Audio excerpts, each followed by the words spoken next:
You're on That's Helpful with me, Ed Stott, back for your weekly fix of self-improvement backed by science. So often our focus here is on things that we can do as individuals to improve our lives and those of the people around us. But there are some things that cannot be fixed by the individual.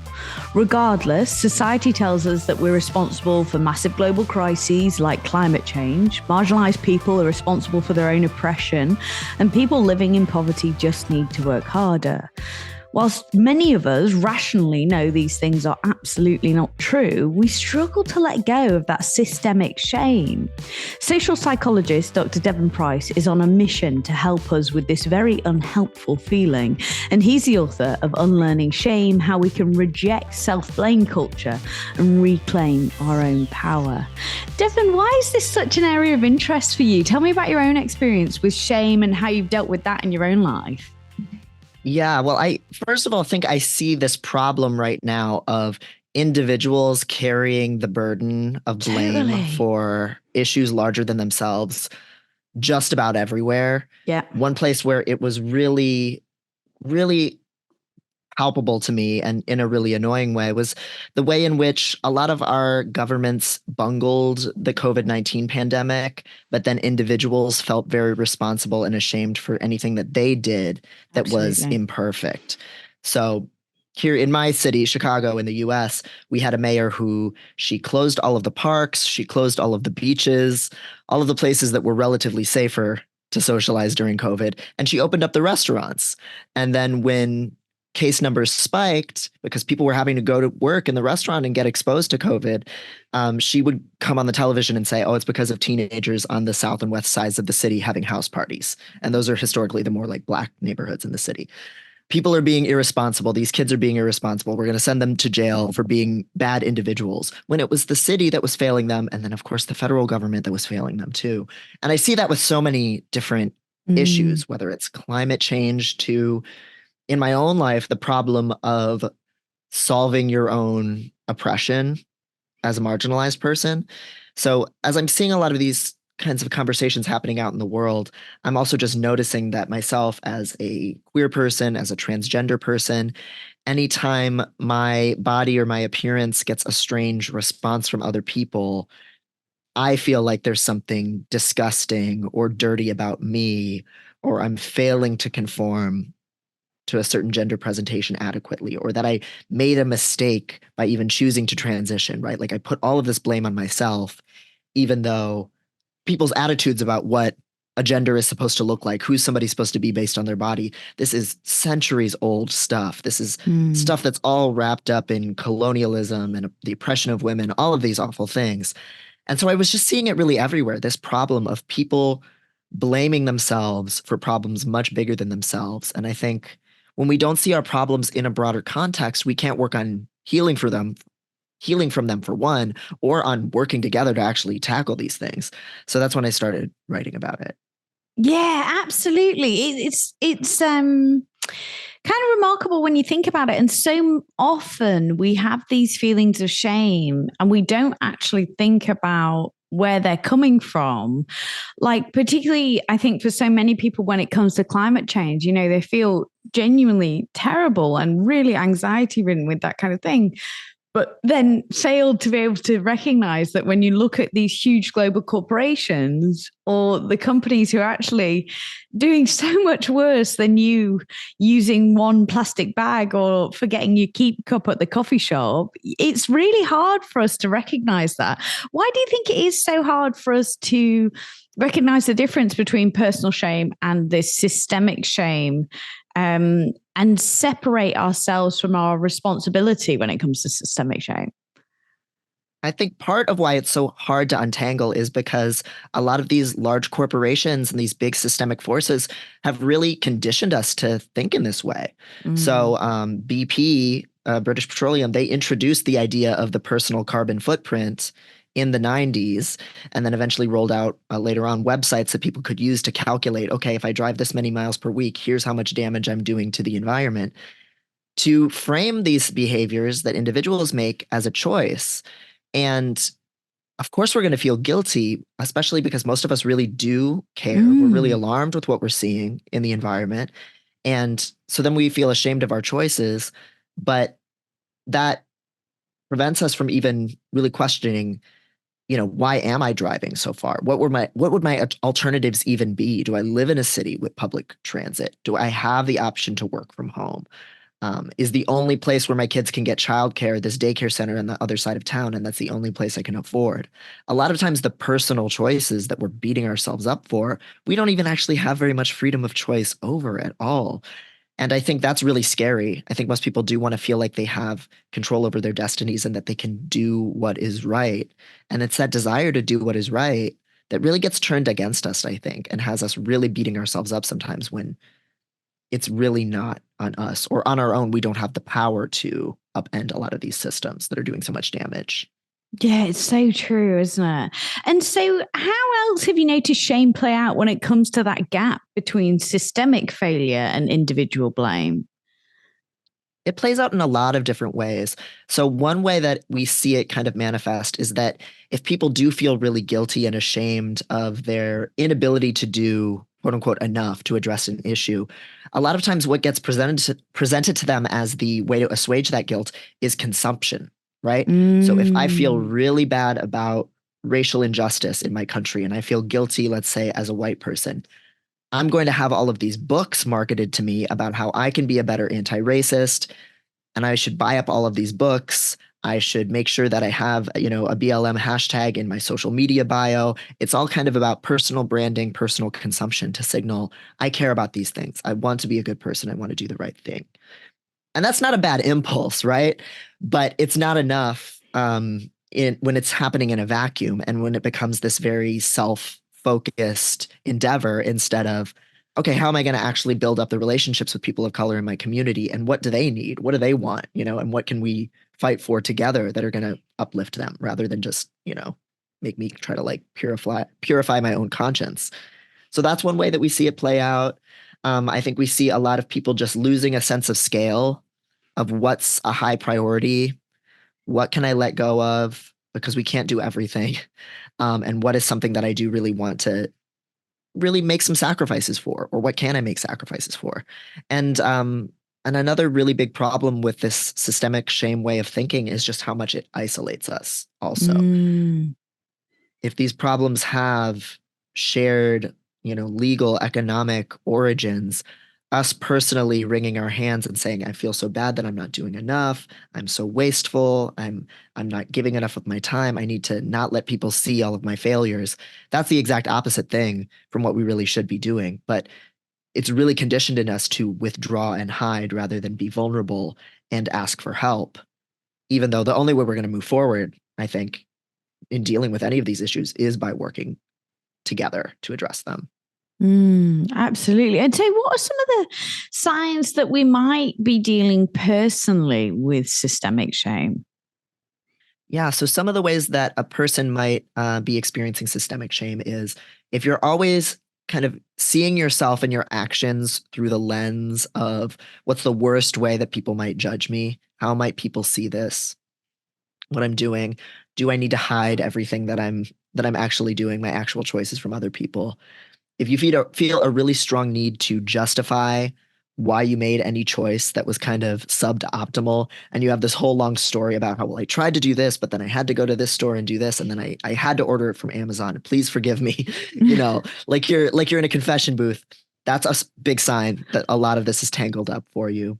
Mm. Um, if you're a marginalized person, which almost everybody is in some way or another, if you're thinking about the stereotypes people might apply to you and how desperate you are to not affirm or reflect those stereotypes, so Mm. not wanting to be seen as people's most negative image of a woman, their most negative image of a black person, their most negative image of a queer person, whatever the case may be, a person in poverty, an abuse survivor.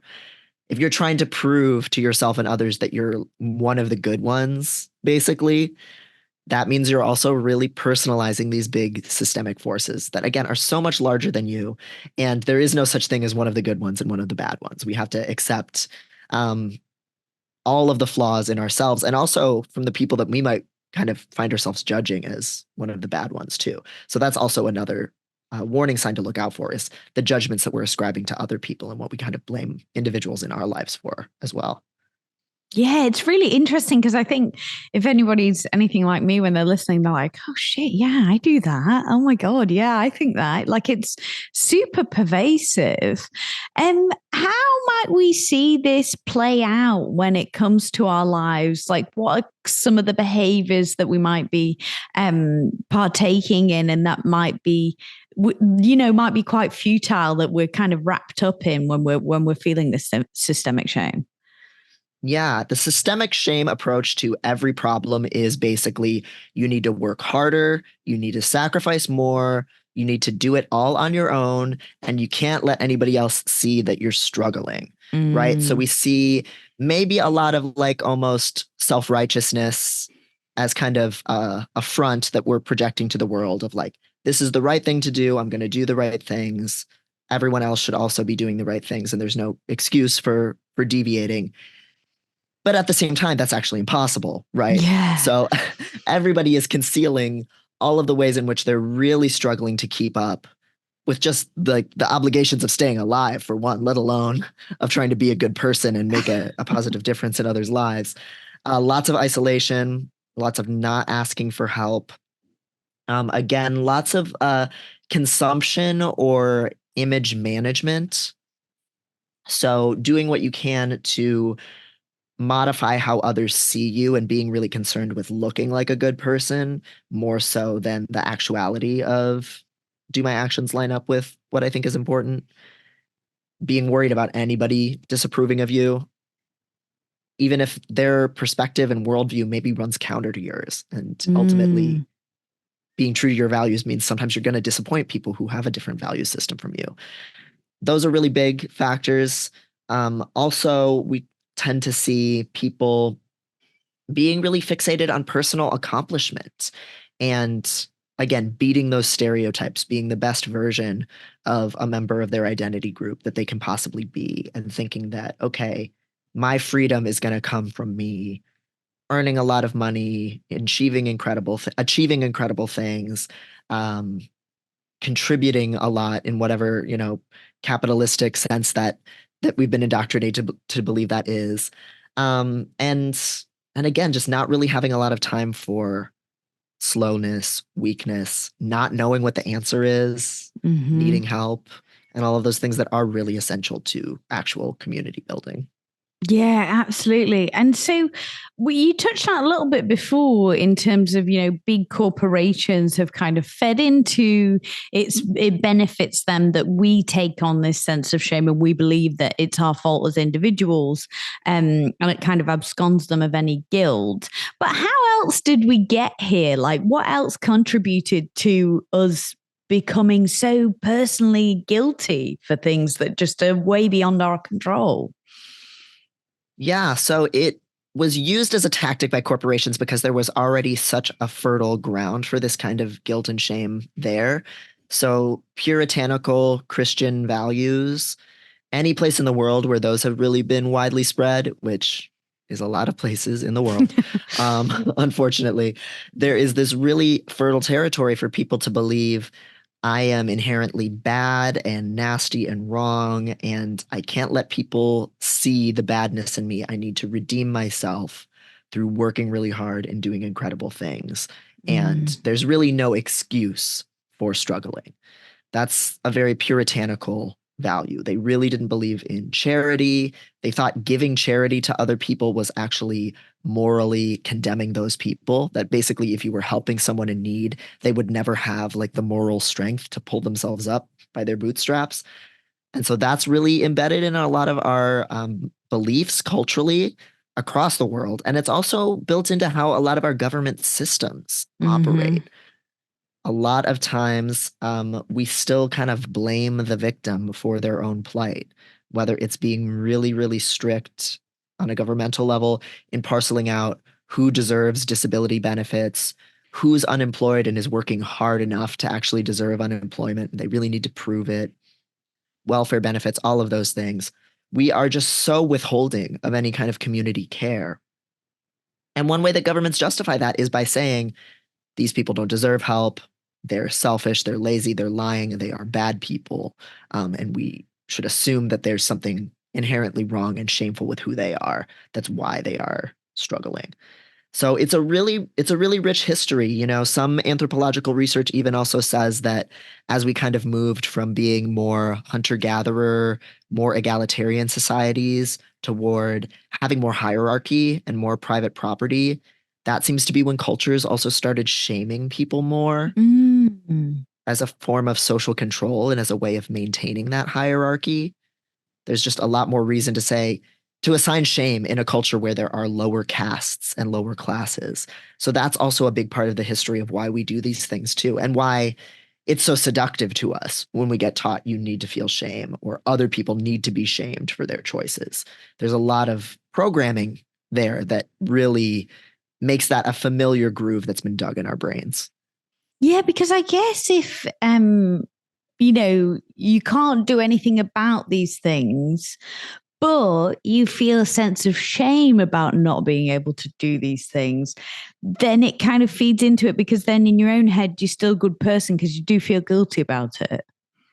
Right? Yeah, yeah. And that creates this really weird dynamic that I think on social media is even more pronounced, where some people will just go around saying that you have a moral obligation to feel bad all the time. Yeah. Like this constant kind of performative messaging of see everything that's happening in the world. You should be scared. You should be worried. You should feel bad about the environment, about the genocide, about inequality, about everything. And of course, yes, these are terrifying, awful things, but having the emotion itself doesn't do anything.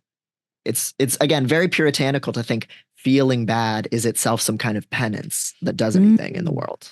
Yeah. Yeah, it's interesting. It's one of those things that when you see it, you can't unsee it, right? hmm Yeah, yeah, and it makes me feel crazy because I just am drawing connections all the time between everything. Like, oh, it's another example of this problem. Like every problem, it's like when all you have is a hammer, every problem looks like a nail. And so we just have this shame tool that we just apply to every social issue we run into. Yeah, and I don't know anybody who I don't talk to who isn't feeling this. There's so many things. Like I was talking to a woman in my building the other day, and she was like, um, espousing how great this like really cheap website was. And then another one was like, oh yeah, but do you know where all that stuff comes from? And then I spoke to her again the other day, and she was like, oh, I feel really guilty about using that website now. And, like there's all these things. And obviously, there are certain things that we can do. But that sense of shame it's not even useful, is it? No, no, and it so often distracts from again how boxed in our choices are. Like with the shopping example, Yeah. things are just not manufactured with the quality and relatively more ethical practices that used to exist when like our parents were our age or our grandparents were around. There's lots of disparaging of people who shop on fast fashion websites, for example. Oh, it's so wasteful. Most of those clothes just end up in the garbage. But that completely ignores the fact that, companies like Shein or whoever else, they throw out the majority of clothes that they make. Like whether I Yeah. shop with them or not, they're making this cheap disposable stuff and just throwing it essentially in the ocean. So yeah, we should inform ourselves, educate other people, empower other people. But most of us right now are not empowered to make a choice on our own because there is no alternative that isn't like rooted in this really exploitative system. Yeah, man. I just like as you're talking, I'm just like thinking of more and more examples of this. It's yeah, really terrible. And it just systemic shame doesn't even work in terms of getting people to make the right decisions or empowering people to make the right decisions, right? Right. That's a really important thing to hammer home is that shame is just about the most demotivating emotion Yeah. that a person can experience. On the most like physiological level, when a person feels ashamed, they literally cover their face, they have a self-protective posture, it's a desire to retreat, it's not empowering. And it's also a desire to hide what you're doing. And we can go back to even like public health research, right? Like we know from public health research that if somebody is ashamed of their behavior, let's say they're a smoker or they're having unprotected sex, or their health status. Let's say they have HIV or diabetes or a cancer. When people feel ashamed about those things, they don't seek help. They don't get preventative care. They don't exercise. They don't take their medicine. It's just really hard to care about yourself in the world when you feel ashamed. And so, what we need to be doing is something that's going to actually foster a sense of interconnectedness and trust and support so that we actually can have hope in building a better world together. Because all we're doing right now is disempowering ourselves so dramatically. Absolutely. And then just like reinvesting in those performative actions that actually do nothing and make us feel really bad about ourselves because they make us feel disconnected from our, like, who we think we should be and who we think we're pretending to be. Like, it just again feeds into that horrible cycle. Yeah. It's wild when you start to think about it. You're like, oh, of course.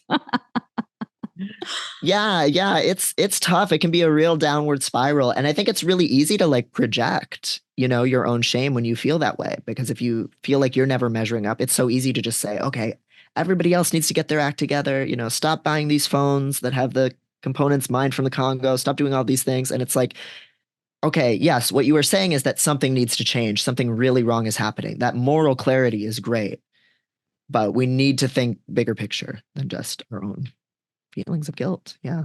Yeah. And really, this impact of us taking on this individual sense of shame, it makes things much worse, right? Because then collective movements are a lot less easy to set up, and people, because they're so distracted by their individual sense of shame, they kind of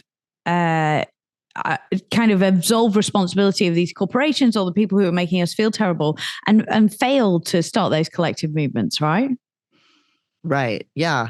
When we really look into the history of just fighting against abuses of marginalized people, exploitation of people, what tends to work is when a really large, diverse coalition of people really stands up and says, we all deserve better, no matter where we're coming from. And we have been left behind, and we're going to really demand the resources that we need and deserve. So you can think about, for example, ACT UP in the 80s, fighting for people with HIV.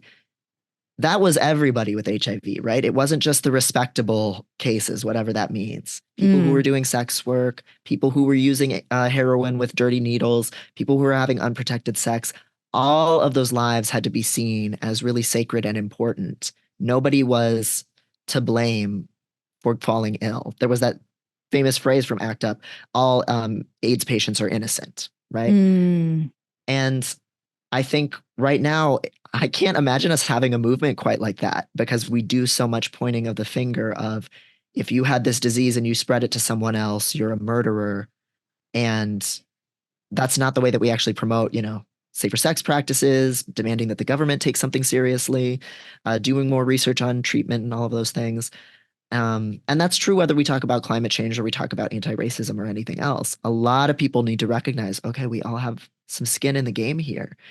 Even if I think I behaved more morally than the person next to me, that really doesn't matter, because we both have kind of the boot on our neck right now, and we have to together push it off. No, absolutely. And so, what is the alternative?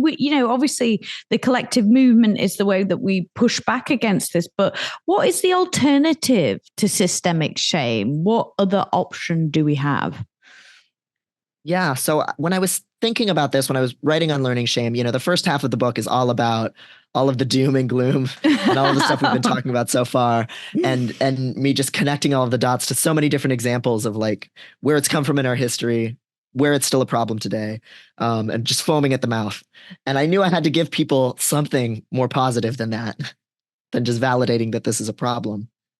And so the kind of alternative framework that I present in the book is something called expansive recognition, which is really inspired by, the work of a lot of activist movements, the work of a lot of radical thinkers, um, by James Baldwin's statement that suffering is a bridge that connects you to other people. The things that we're most ashamed of about ourselves and our lives, we want to hide away, but that's actually what makes us bonded to others. That was a big inspiration.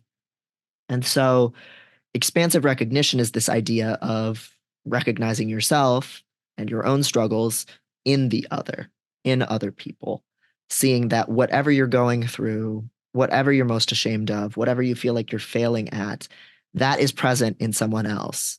That's present probably in most of the other people around you.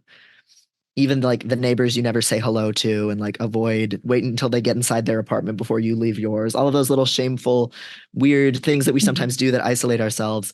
Those people are a reflection of us and us and them. Our community is, our family is, our history, things that we're ashamed of that happened to us, things that we wish hadn't happened. All of those things are just components of our reality that we can really expand our sense of self beyond just our own daily choices and interior dramas and see, okay, this society is me. We are all interconnected and we can take care of one another and also just rebuild some of these systems of community care so that we can actually take care of each other and address some of these issues. And some of that stuff, the long-term solutions, it's a much bigger question. And, you don't have to be a policy expert on any of these things to necessarily know what the way out of it is. It really begins with having a lot more grace for yourself, being a lot more vulnerable with other people, trusting in the possibility that other people aren't going to always judge you in the most negative light possible, so that we can actually start working on feeling seen in a lot of these struggles and in taking care of each other in this reality that can be so hard and so isolating. Absolutely. And so how can we start to ease that sense of systemic shame in our own lives? Because I guess if we ridding ourselves of that guilt of feeling like we have to be personally doing things or even performatively doing things ourselves all the time, it's kind of hard to know then how to address that feeling of systemic shame, right? Right. Yeah. Again, it can be such a downward spiral. And so sometimes the way up can be a little bit of a steep climb.